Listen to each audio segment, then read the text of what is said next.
Vous écoutez le podcast Devenir écrivain avec Lucie Castel, épisode 137.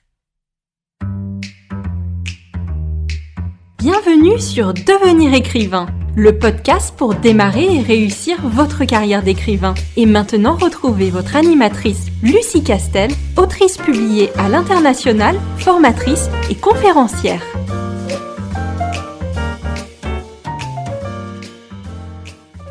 Bonjour, bienvenue dans ce tout nouvel épisode de podcast. Je suis ravie de te retrouver et aujourd'hui, on va se demander s'il existe des outils magiques de l'écrivain, des outils qui feraient que on écrirait beaucoup mieux, beaucoup plus vite. Mais avant de rentrer dans le vif du sujet, comme d'habitude, je t'encourage, si ce n'est pas encore fait, à t'inscrire à notre newsletter sur licares.fr, licares.fr, newsletter que tu recevras toutes les fins de semaine, le vendredi, et dans lequel j'aborde plein de questions, plein de thèmes autour du métier passionnant qui est celui de l'écriture. Et sans plus attendre, nous allons donc essayer de répondre à cette question: existe-t-il des outils magiques ?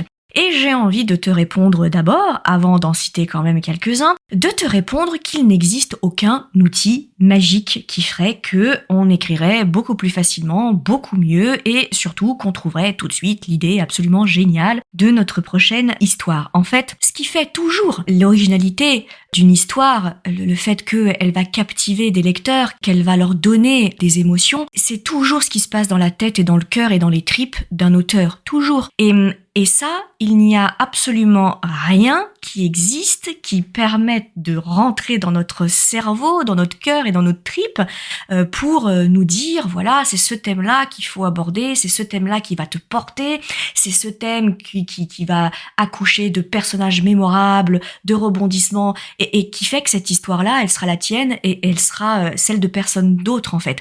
Un crayon, un bout de papier, un logiciel de traitement de texte et peu importe, et en fait ça suffit largement à partir du moment où tu es en capacité de pouvoir écrire, c'est-à-dire sortir ce que tu as dans la tête, dans le cœur et dans les tripes, et que tu puisses le mettre quelque part, hein. Alors c'est soit sur un bout de papier, mais plus souvent à l'heure actuelle sur un support de logiciel de traitement de texte. Et ça suffit en fait. Et tout le reste consiste à te former toi, à former ton esprit, à former ton savoir-faire professionnel pour que tu puisses devenir un professionnel de l'écriture et un professionnel de ta plume. Personne d'autre que toi ne saura ce que tu as envie d'écrire, ne saura pourquoi tu as eu envie d'écrire de cette histoire-là, pourquoi tu as créé ce type de personnage, pourquoi tu as choisi ton pseudonyme, pourquoi tu as choisi telle maison d'édition, pourquoi tu fais tel choix de genre littéraire. Tout ça, ça sort de toi et c'est ce qui te définit en tant qu'auteur. Et il n'y a absolument aucun logiciel, même le plus génial, le plus pratique, le plus ergonomique et le plus performant qui existe.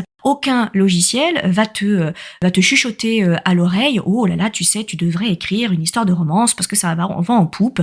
Oh, tu sais, je serais toi, j'écrirais plutôt un thriller. Mais ne t'inquiète pas, tu n'as jamais écrit de thriller, tu ne connais absolument pas les codes de ce genre. Mais moi, je vais tout piloter, je vais te dire quoi écrire, à quel moment et quand. Alors évidemment, je sais que certaines offres pourraient avoir tendance à te dire un peu le contraire, que oui, il suffit que tu appliques une recette magique en 172 points et à tous les coups, tu réussiras ta romance et tu n'auras pas trop à réfléchir. Tu as juste à suivre et à pointer ces 172 points, ou 178, je ne sais même plus ce que je viens de te dire, et ça suffit largement. Non, ça n'existe pas. Eh bien, tout simplement parce que si ça existait, on aurait rentré ce logiciel, cet outil, ou que sais-je, dans un ordinateur ultra puissant, et les ordinateurs pourraient se mettre à écrire des histoires complètement originales et qui seraient de nature à provoquer tout un panel d'émotions dans le cœur du lecteur. Et heureusement pour nous, auteurs, ça n'existe pas, et très probablement que ça n'existera jamais, parce que c'est la magie de l'art d'avoir cette part d'inexplicable, cette part de viscère, moi j'appelle ça comme ça, qui fait que cette pulsion d'écriture naît de toi à un moment, et c'est parce que tu as eu un parcours spécifique, parce que tu as rencontré certaines personnes, vécu certaines expériences, que tu écris ce que tu écris au moment où tu décides de le faire. Néanmoins, une fois que j'ai dit tout ça, il y a quand même des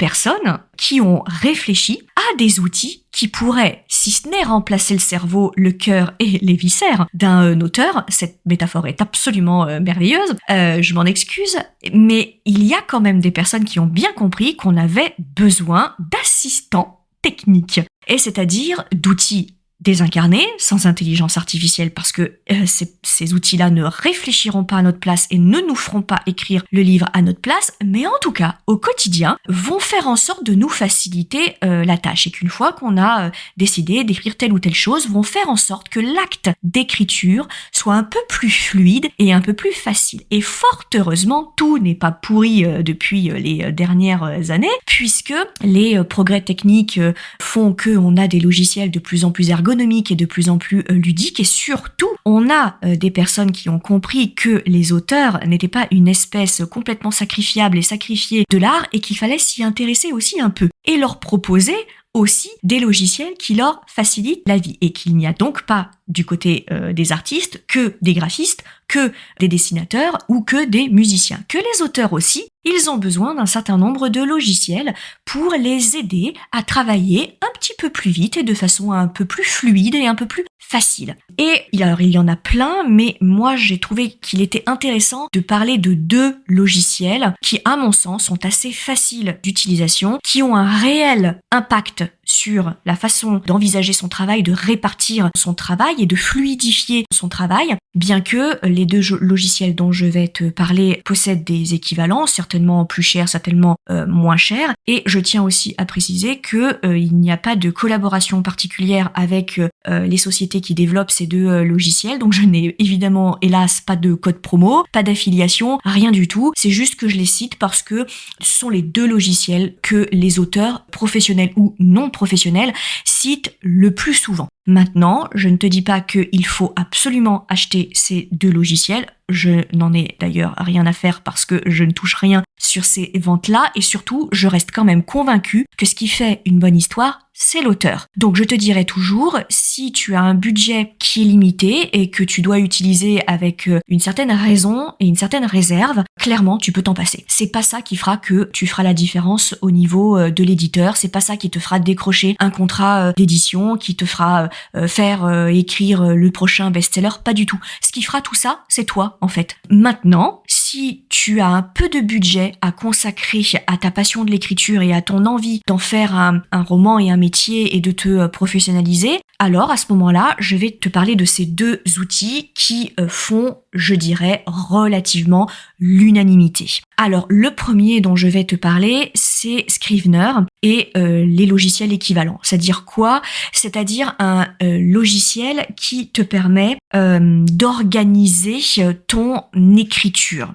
Scrivener est très clairement un logiciel de prise de notes et de traitement de texte. Alors l'idée, c'est quoi ? L'idée, c'est de te permettre, sur une même interface, de pouvoir jongler avec plusieurs documents. Les créateurs de Scrivener et équivalent, mais je te parle de Scrivener parce que c'est le logiciel un petit peu de référence dans le milieu de l'écriture. Très clairement, les concepteurs de Scrivener ont bien compris en quoi consistait le travail des écrivains, et le travail qui ne consiste pas uniquement à écrire un manuscrit, mais aussi tout le travail préparatoire à ce premier jet et tout le travail de correction. C'est-à-dire qu'ils ont bien compris que la phase de conception d'un roman est en réalité multiple, elle comprend plein de sous-phases et elle comprend plein de sous-documents. Pas uniquement le document unique du manuscrit, mais contient aussi des fiches de personnages, des fiches thématiques, des fiches où on a compilé un certain nombre de recherches pour permettre de créer un monde ou de créer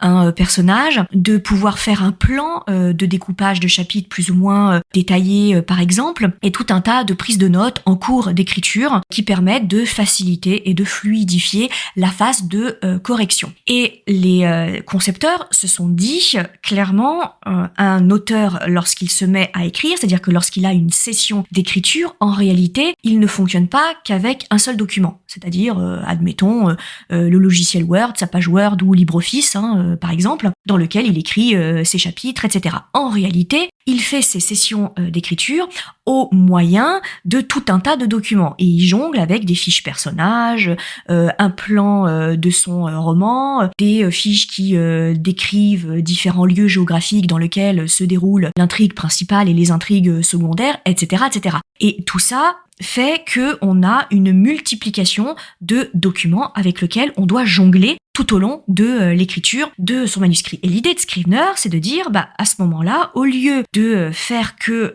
l'auteur va perdre du temps à fouiller dans ses notes ou à fouiller dans ses différents fichiers de son ordinateur pour aller récupérer une information sur la couleur des yeux de tel ou tel personnage secondaire qu'on ne se rappelle évidemment plus du tout au moment où intervient ce personnage secondaire, l'idée de Scrivener, c'est de dire, moi, il y aura tout sur la même interface. C'est-à-dire que sur la même interface, on va pouvoir classer, selon une ergonomie que l'on choisira, il existe plusieurs options, on pourra classer les différentes sections, les différents documents, les différents fichiers, les différents chapitres, et qu'il suffit de cliquer dessus pour que le fichier s'ouvre et qu'il contienne évidemment les informations liées à la fiche du personnage, à la fiche descriptive de tel ou tel lieu où va se dérouler l'intrigue secondaire, etc., etc.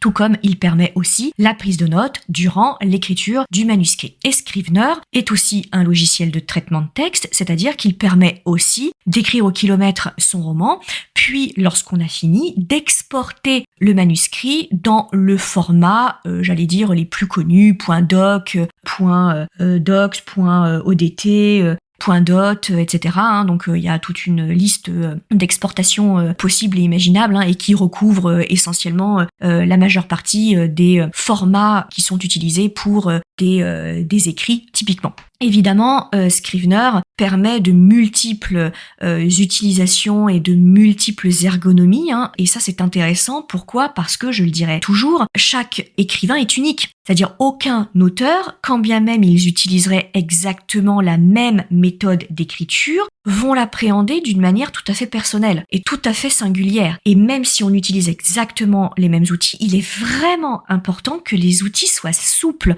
pour la simple et bonne raison qu'encore une fois, ce n'est pas l'outil qui dirige l'auteur, c'est l'auteur qui dirige l'outil. C'est pas l'outil qui travaille à la place de l'auteur et qui décide à la place de l'auteur, c'est bien l'auteur qui pilote, qui fait le cheminement qu'il a envie de faire au niveau narratif et qu'il va utiliser cet outil de la manière tout à fait personnelle avec laquelle il veut l'utiliser. Donc les outils, pour qu'ils soient utiles, pour qu'ils soient intelligents, pour qu'ils soient exploitables, doivent être nécessairement souples. Et donc la particularité de Scrivener, c'est qu'il permet d'organiser sur l'interface les fichiers de la manière dont on veut et de mettre plus ou moins en avant les fichiers qui nous paraissent, nous en tout cas chaque auteur, les plus importants et qu'on utilise le plus souvent lorsqu'on est en train d'écrire. Alors, Scrivener a un coût, c'est un logiciel qui est payant. Il existe des équivalents qui reprennent exactement le même principe et qui peuvent être une alternative un petit peu moins chère parfois à ce type de logiciel d'aide à l'écriture, ou plutôt, si je suis juste, plutôt d'organisation et de facilitation du travail d'écriture. Et un autre outil qui fait aussi assez l'unanimité, dont je voudrais te parler là, c'est l'outil Antidote, alors qui ne fait absolument pas la même chose que Scrivener. Antidote, c'est un logiciel que l'on intègre à une suite de traitement de texte, donc qui s'intègre à ton logiciel de traitement de texte, et qui te permet un balayage de ton fichier Word, LibreOffice, etc., de ton manuscrit, et qui te propose une correction. Alors, dans la correction que Antidote te propose, c'est pas uniquement de traquer les accords, les répétitions, etc. En fait, Antidote va un petit peu plus loin et te propose différents angles de correction. Tu as l'angle de l'orthographe et des répétitions, et puis tu as aussi l'angle beaucoup plus stylistique où le logiciel peut repérer des tournures de phrases qui lui semblent trop longues, qui lui semblent un peu bancales parce qu'il manque d'un verbe ou qu'il manque d'une virgule, ou qu'il manque où il y a peut-être un risque de confusion dans les sujets, par exemple. Il peut aussi faire la chasse d'un certain vocabulaire qu'il trouverait un peu trop ordurier ou un peu trop emprunté à la langue anglaise, etc. Et il te propose une correction que tu es libre évidemment d'accepter ou de refuser, puisque et bien évidemment tu peux très bien choisir d'avoir et d'utiliser un langage très ordurier et très familier au milieu d'une phrase qui est tout à fait correcte d'un point de vue syntaxique. Et donc à chaque fois, il te propose, en te surlignant, il te propose une suggestion en ouvrant une petite boîte de dialogue où il te dit bah voilà la règle a priori ça a l'air d'être ça. Clairement c'est pas ce que tu as appliqué. Est-ce que tu souhaites accepter cette explication et donc procéder à la correction ou au contraire tu conserves ce qui a l'air d'être une erreur mais qui n'en est peut-être pas une et que tu décides de la conserver. Bien entendu, c'est pas une correction automatique. Pareil pour les répétitions évidemment. Antidote te surligne toutes les répétitions, à charge pour toi de décider de les supprimer ou de garder sciemment un certain nombre de répétitions. Bref, tout ça pour te dire que Antidote, tout comme Scrivener, mais ce n'est pas une intelligence artificielle. C'est-à-dire qu'il y a des fois des accords qu'Antidote ne comprendra pas et donc te révélera comme étant un problème et comme étant une erreur, sauf que utilisé comme tu l'as utilisé dans la phrase, alors d'un point de vue syntaxique et d'un point de vue grammatical, c'est tout à fait juste. Mais encore une fois, le travail d'Antidote, c'est pas de se substituer à ton expertise en matière de syntaxe, d'orthographe, de style, etc. Ça, c'est de ta responsabilité en tant qu'auteur professionnel. En revanche, le but d'Antidote, c'est simplement d'être un bon assistant et de te dire, là, je te pointe du doigt des choses qui potentiellement pourraient poser problème. À toi de me dire si effectivement elle pose problème ou si elle ne pose pas problème. Et c'est un logiciel extraordinairement efficace. Pourquoi ? Parce que même lorsque tu fais une pause avant de relire ton manuscrit et que donc tu as l'esprit un petit peu plus neuf, l'œil un peu plus neuf et que tu es un peu plus objectif sur tes développements, il n'empêche qu'il y a des tics de langage ou il y a des fautes que tu fais de façon complètement inconsciente et du coup tu ne les vois pas. C'est-à-dire que quand tu lis, c'est des tics que tu as tellement intégrés, des fautes que tu as tellement intégrées comme étant naturelles que du coup tu ne les vois pas ces fautes. Et Antidote, qui par définition est un logiciel totalement objectif, va te pointer absolument toutes les coquilles, toutes les fautes qu'il identifie en tout cas comme étant des fautes et des coquilles, et que toi après tu juges et que tu décides de valider ou pas. Et moi je trouve que c'est un logiciel type assistant extraordinairement efficace. Et là aussi, par contre, Antidote est payant. Il en existe d'autres. Moi, je te cite celui-là parce que c'est celui qui revient le plus souvent, mais il y a aussi des équivalents à Antidote et qui se proposent de te faire un balayage et une analyse de ton manuscrit en pointant ce qu'il identifie comme étant problématique ou comme étant des erreurs d'orthographe, de concordance des temps, de syntaxe, etc. Alors maintenant, juste pour terminer et pour être totalement transparente avec toi, moi par exemple, je suis une très grande fan d'Antidote. Je suis assez peu attentive à certaines fautes, notamment les inversions de certaines voyelles, du coup, et j'ai tendance à pas être très très attentive pour ça et à pas être très très attentive à certaines formes de ponctuation. Et Antidote, du coup, me permet de faire un balayage sans trop me poser de questions, de la même façon qu'à un coup sur deux, je mets l'espace insécable ou pas insécable là où il faut pas, quand j'ai un point d'exclamation, un point d'interrogation ou un tiret quadratin, etc. Alors un coup sur deux, je me loupe. Et alors là, c'est magique parce que d'office, Antidote te propose une correction de ces espaces insécables en te proposant la règle et en te demandant si c'est cette règle-là que tu veux mettre en place, et il te balaye, une fois que tu as tranché, il te balaye en un seul coup la totalité de ton fichier. Donc moi, c'est un logiciel que j'utilise énormément et qui me facilite vraiment le nettoyage du fichier. En revanche, moi, je n'utilise pas Scrivener. Pas parce que je trouve que le logiciel est mal fait, ce que je t'ai dit tient complètement. Je pense que c'est très intelligent. Je pense que c'est un outil très malin et qui a été conçu par des gens qui savent précisément comment travaille un auteur. Et rien que pour ça, c'est futé, je trouve. Et il faut le reconnaître parce qu'on pense tellement peu aux auteurs que pour une fois qu'on adapte des outils aux auteurs, il faut vraiment le saluer. Mais moi, ça ne correspond pas à ma manière de travailler. Raison pour laquelle j'ai créé la méthode d'écriture Licar et j'ai créé les outils d'écriture et d'aide à l'écriture Licar que tu peux retrouver dans la formation Devenir écrivain projet best-seller qu'on fait 3 fois par an. Mais c'est tout à fait personnel. Par exemple,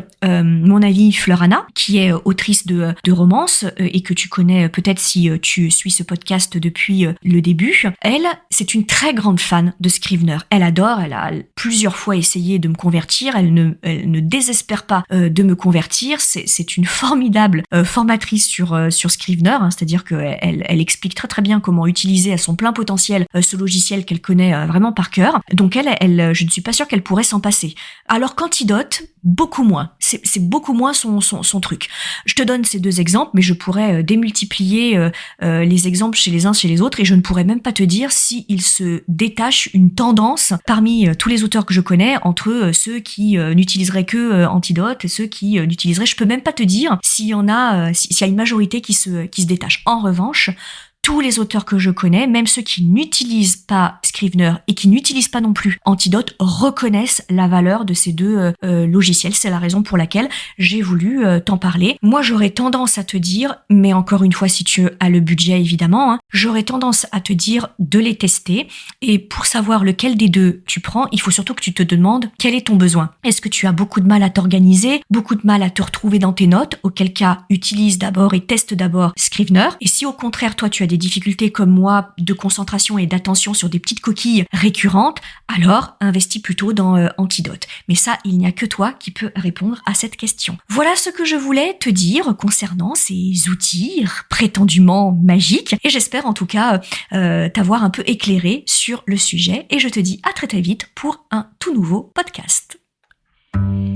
Si tu veux apprendre à écrire un roman de qualité professionnelle et séduire les éditeurs, si tu veux qu'une équipe complète de professionnels t'accompagne dans ce projet, tu dois rejoindre Devenir écrivain, projet best-seller. C'est la formation la plus complète et individualisée pour t'aider à concrétiser ton rêve d'écriture. Inscris-toi sur licar.fr/formation, licares.fr/formation pour avoir toutes les informations. Beaucoup de nos anciens stagiaires réalisent actuellement leur rêve d'être écrivain professionnel, alors toi aussi, rejoins-les sur licar.fr/formation.